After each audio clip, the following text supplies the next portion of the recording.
ഇവിടെ ഇപ്പം നമ്മുടെ കേരളത്തിൽ നടക്കുന്ന കാര്യങ്ങൾ നമ്മളൊന്ന് ചിന്തിക്കേണ്ടതാണ്. ഇപ്പോൾ അയ്യപ്പനെ വിറ്റ് കാശ് വാങ്ങിക്കാനുള്ള ഒരു പരിപാടി നടത്തി, ആഗോള അയ്യപ്പ സംഗമം. അതിന് ചിലവാക്കിയേക്കുന്ന പൈസ എത്രയെന്നറിയോ? ഇപ്പം ഇതുവരെ കൊടുത്തേക്കുന്ന 8.5 കോടി രൂപയാണ് യഥാർത്ഥത്തിൽ ദേവസ്വം ബോർഡ് കൊടുത്തത് അതിൻ്റെ ചെലവിലേക്ക്. ഇനിയുണ്ട് അതിനകത്ത് കുറേ ഒരു കോൺട്രാക്ടർക്ക്, പിന്നെ അതേപോലെ തന്നെ നമുക്ക് എല്ലാവർക്കും അറിയാവുന്ന ഒരു സംഘം ഉണ്ടല്ലോ, സഹകരണ സംഘം, അവർക്ക് ഇഷ്ടം പോലെ കാശ് കൊടുത്തിട്ടുണ്ട്. ഏതായാലും അത് അവർക്ക് 3 കോടി രൂപ ചില്ലറേ ഉള്ളൂ കേട്ടോ. ഇതുപോലെ ഇങ്ങനെ പണം വാരി കൊടുത്തുകൊണ്ടിരിക്കുകയാണ്. അപ്പോൾ ഹൈക്കോടതിയിൽ ഇതിനെക്കുറിച്ച് പറഞ്ഞത് എന്താണെന്നറിയോ? ഇത് സർക്കാരിൻ്റെ ചിലവൊന്നുമല്ല, നമ്മുടെ ഒന്നും ചിലവല്ല, ഇതൊക്കെ സ്പോൺസർഷിപ്പാന്ന് പറഞ്ഞു. അപ്പോൾ സ്പോൺസർഷിപ്പ് എന്ന് പറയുന്നത് അങ്ങ് മാറിപ്പോയി. ഇപ്പം മെയിൻ സ്പോൺസർ എന്ന് പറയുന്നത് നമ്മുടെ ഉണ്ണികൃഷ്ണൻ പോറ്റിയാണ്. അപ്പം അയാളെ കിട്ടത്തില്ലല്ലോ, കാരണം ഇപ്പം അയാൾ ഓട്ടമാണ് ഇപ്പോൾ അയാൾ ഉണ്ണികൃഷ്ണൻ പോറ്റി മെയിൻ സ്പോൺസർ. അങ്ങനെ പോയി. അപ്പോൾ ആഗോള അയ്യപ്പ സംഗമം അതുകൊണ്ടുള്ള പ്രയോജനം ഉണ്ടായി എന്താണെന്നറിയോ? സർക്കാർ ചെലവിൽ, അതായത് നമ്മുടെ പൊതുജനങ്ങളുടെ ചെലവിൽ ഇവർ വോട്ട് പിടിക്കാൻ പോവാണ്. പണ്ട് നമ്മുടെ മുഖ്യമന്ത്രി പറയുമായിരുന്നല്ലോ, ബഹു എന്ന് പറഞ്ഞില്ല കേട്ടോ, തെറ്റിപ്പോയി. മുഖ്യമന്ത്രി പറഞ്ഞത് 4 വോട്ടിന് വേണ്ടി. ഇത് ഞാൻ ചോദിക്കുക അയാളടുത്ത്, 4 വോട്ടിന് വേണ്ടിയാണോ ഈ വൃത്തിയെടുക്ക കാണിക്കേണ്ടതെന്ന്? ഇന്ന് വരെ ആർക്കും മാർക്സിസ്റ്റുകാർക്ക് യഥാർത്ഥത്തിൽ ദൈവത്തിന് വേണ്ട, അവർക്ക് ഈശ്വരവിശ്വാസി അല്ലല്ലോ. അവർ അമ്പലത്തിൽ പോകുമെന്ന് ചോദിച്ചു കഴിഞ്ഞാൽ അവിടെ ഞങ്ങൾ അമ്പലത്തിൽ അങ്ങനെ പോകാറില്ല എന്നാവും കേട്ടോ. അത് ഈ ശ്രീനിവാസിൻ്റെ ഒരു സിനിമ ഉണ്ടായിരുന്നു കേട്ടോ, ശങ്കരാടി അടുത്ത് ശ്രീനിവാസൻ പറയുന്നത്, അതേ രഹസ്യമായിട്ട് അവിടെ പോയി നിന്ന് തൊഴുന്നത് ഞാൻ കാണുന്നുള്ളതാ എന്ന് പറയുന്നത്. അതെങ്ങനെ കണ്ടു, ഞാനും വരാറുണ്ട് അവിടെ എന്ന് പറഞ്ഞതുപോലെ ഉള്ളൂ. ഇവിടെ ഇവർക്കെല്ലാം ഈശ്വര വിശ്വാസമുണ്ട്. കാരണം ഈശ്വരനെ അവസാനം കാത്ത് രക്ഷിക്കത്തുള്ളൂ, അതാണ് കാര്യം. എന്തായാലും അവസാനം അയ്യപ്പനെ കൂട്ടുപിടിച്ചിട്ട് ഇപ്പം അയ്യപ്പനെ വിറ്റ് കാശാക്കാനുള്ള ഒരു പരിപാടി ഞാൻ നടത്തി. അതാണ് ഏറ്റവും വലിയ PR വർക്ക്. ഇപ്പം നമ്മുടെ മുഖ്യമന്ത്രി എന്ന് പറയുന്ന PR മുഖ്യമന്ത്രി എന്നറിയപ്പെടും. പിണറായി വിജയൻ എന്നുള്ളതിന് പകരം PR വിജയൻ എന്ന് വേണം ഇനി പറയാൻ. കാരണം അതാണ് ഇപ്പം നടന്നുകൊണ്ടിരിക്കുന്നത്. ഇനി അത് കഴിഞ്ഞതിന് ശേഷം ഇപ്പം എന്താണെന്നറിയോ? ഇപ്പം അവസാനമായിട്ട് കേരളത്തിൻ്റെ തന്നെ അഭിമാനമാണ് മോഹൻലാൽ എൻ്റെ വളരെ അടുത്തൊരു സുഹൃത്താണ്. മോഹൻലാലിനെ പോലും ഇപ്പോൾ വിറ്റ് കാശാക്കി. മോഹൻലാലിന് ദാദാ സാഹിബ് ഫാൽക്കെ അവാർഡ് കിട്ടിക്കഴിഞ്ഞപ്പോൾ എന്നറിയോ, പെട്ടെന്ന് മനസ്സിലാക്കി ഇതിൻ്റെ വിപണന സാധ്യത. പടാന്ന് ഒരൊറ്റ പരിപാടി അങ്ങ് എടുത്തു. അതിനകത്ത് യഥാർത്ഥത്തിൽ നമ്മൾ കണ്ടേക്കുന്നത്, അവിടെ വന്നത് യഥാർത്ഥത്തിൽ സഖാവ് MP ഗോവിന്ദൻ. അയാൾക്ക് ഈ സിനിമയായിട്ട് എന്തോ ബന്ധമൊന്നും എനിക്കറിഞ്ഞൂടാ, എനിക്കറിയാൻ വയ്യ. ഏതായാലും കാണുമായിരിക്കും. ഏതായാലും ശരി, അവർ ഓരോരുത്തരെ വിൽക്കുന്ന കൂട്ടത്തിൽ നമ്മുടെ ഏതായാലും മോഹൻലാലിൻ്റെ കൂടെയും വിറ്റു എന്നുള്ളതാണ് നമ്മളിപ്പോൾ കാണുന്നത്. അതിന് കാശ് മുടക്കി റെഡിയാക്കി. നമ്മുടെ അത് അവിടെ പ്രതിപക്ഷ നേതാവിനെയൊന്നും അവിടെ കണ്ടില്ല. കാരണം വിളിക്കണ്ടേ, അയാളെ വിളിച്ചു കാണിയല്ല, അതാ കാര്യം. അത് കാരണം ഇവരുടേതായ ഒരു പ്രോഗ്രാമല്ലേ. ആ പരിപാടിക്ക് വന്നേക്കുന്നതിൽ ഏറ്റവും കൂടുതൽ സഹാക്കളായിരുന്നതാണ് വാർത്ത വന്നേക്കുന്നത്. ഉള്ളതൊന്നും എനിക്ക് അറിഞ്ഞുകൂടാ, എന്നാലും എല്ലാം സഖാക്കളാണ് അതിനകത്ത് എല്ലാം വന്നേക്കുന്നത്. ഇപ്പം മോഹൻലാൽ ഇപ്പം സഖാവായി മാറിയോ എന്ന് ചോദിച്ചാൽ ഒരു സംശയമാണ്. മോഹൻലാലിൻ്റെ യഥാർത്ഥ ഒരു ആഭിമുഖ്യം BJP-യോടാണെന്നാണ് ഞാൻ മനസ്സിലാക്കിയിട്ടുള്ളത്. എനിക്കറിയാൻ വയ്യ, എന്നാലും മനസ്സിലാക്കിയത് അങ്ങനെയാണ്. പക്ഷെ ആ മോഹൻലാലിനെ പോലും പിടിച്ച് മാർക്സിസ്റ്റ് ആക്കാനായിട്ടുള്ള ഒരു പരിപാടിയാണ് ഇപ്പോൾ നടന്നേക്കുന്നത്. ഏതായാലും PR വർക്ക് നന്നായിട്ട് നടക്കുന്നുണ്ട്. ആ രീതിയിലാണ് ഈ PR വർക്ക് ചെയ്യുന്നുണ്ട്, കുഴപ്പമൊന്നുമില്ല. അവനവൻ്റെ പോക്കറ്റിൽ നിന്നുള്ള പൈസ എടുത്ത് വേണം ചെയ്യാൻ.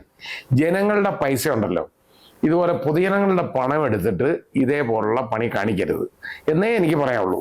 ഞാനത് ഇൻഡിപെൻഡൻ്റായിട്ട് ഞാൻ പറയുന്ന ഒരു കാര്യമാണ്. ഇത് നടത്തുന്നതിലോ ഇലക്ഷൻ വോട്ട് പിടിക്കുന്നതിലോ ഒന്നും നമുക്ക് പ്രശ്നമുള്ള കാര്യമല്ല.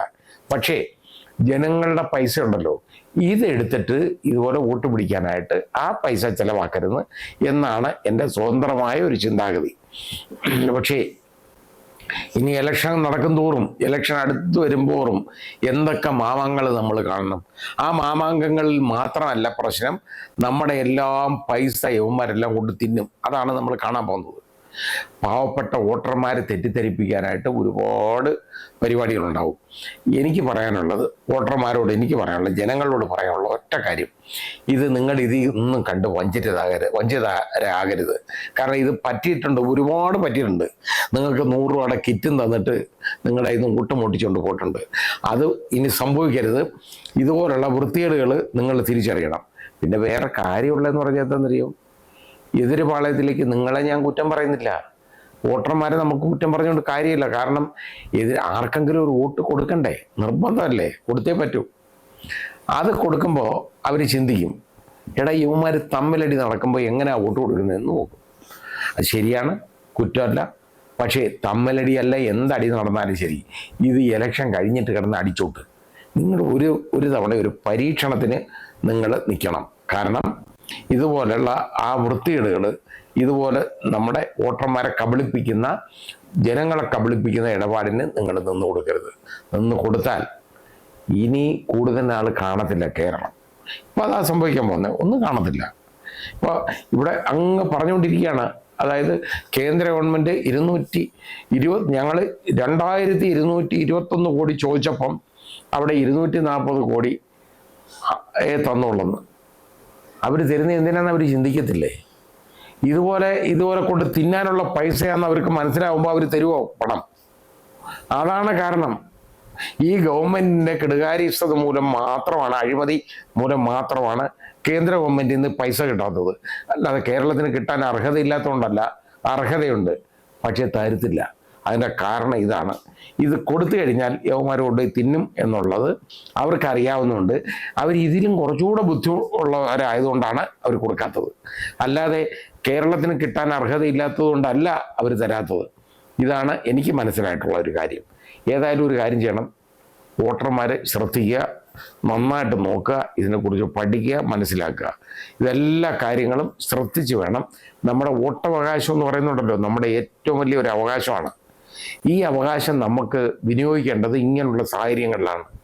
എന്താണ് നമ്മൾ കാണിച്ചു കൊടുക്കണം. അല്ലാതെ ഇനി 2031 വരെ ഇവർ സഹിക്കുക എന്ന് പറയുന്നത് നിങ്ങൾക്ക് ആലോചിക്കാൻ പറ്റുമോ? ഈ PR മുഖ്യമന്ത്രിയെ ബഹു എന്ന് പറഞ്ഞില്ലേ പ്രശ്നമാണ്, ഞാൻ അകത്തായിപ്പോവും. അതുകൊണ്ട് PR മുഖ്യമന്ത്രിയെ ഇത് നമുക്ക് ഇതുവരെ 2031 വരെ സഹിക്കണോ? ഏതായാലും ശരി, ഇപ്പോൾ പുതിയ മേച്ചിൽപ്പുറങ്ങൾ ഇങ്ങനെ തേടിക്കൊണ്ട് നടക്കുകയാണ്. ഇപ്പോൾ ആദ്യം അയ്യപ്പനെ കിട്ടി, അയ്യപ്പനെ ശരിയാക്കി മുതലാക്കി.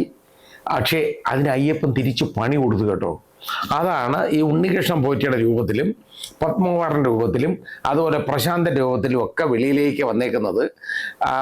അയ്യപ്പൻ പണി കൊടുത്തതാണ്. അയ്യപ്പൻ പണി കൊടുക്കും. കാര്യം അയ്യപ്പൻ എന്ന് പറയുന്നത് ചില്ലറക്കാരനൊന്നും അല്ല. അതായത് വനത്തിൻ്റെ മധ്യത്തിലുള്ള ഒരു ക്ഷേത്രം, അതിന് ഒരുപാട് പ്രത്യേകതകളുണ്ട്. ആ പ്രത്യേകതകളെല്ലാം കണക്കിലെടുക്കണം. അതൊന്നും കണക്കിലെടുത്തില്ല. എടുക്കാത്തതിൻ്റെ അത് അയ്യപ്പനിപ്പം ശരിയായിട്ട് കൊടുത്തിട്ടുണ്ട്. ഇനി അടുത്തതിപ്പോൾ അത് കഴിഞ്ഞ് ഉടനെ നോക്കി ഇരുന്നപ്പോൾ എന്താണെന്നറിയോ, മോഹൻലാലിന് ദാദാ സാഹിബ് ഫാൽക്കെ അവാർഡ് കിട്ടി. നോക്കിയിരുന്ന് എന്ത് സംഭവിക്കുന്നു അപ്പം റെഡി, അത് അങ്ങോട്ട് കൊടുത്തു. ഇനി ഇതേപോലെ പുതിയ മേച്ചിൽപ്പുറങ്ങൾ ഇവർ നോക്കിക്കൊണ്ടിരിക്കുകയാണ്. പക്ഷേ അവിടെ എല്ലാം സഹിക്കുന്ന ആരാണെന്നറിയോ? നമ്മളെപ്പോലുള്ള പാവങ്ങളാണ്, നമ്മുടെ ജനങ്ങളാണ് ഈ സഹിക്കുന്നത്. അത് ശ്രദ്ധിക്കണം.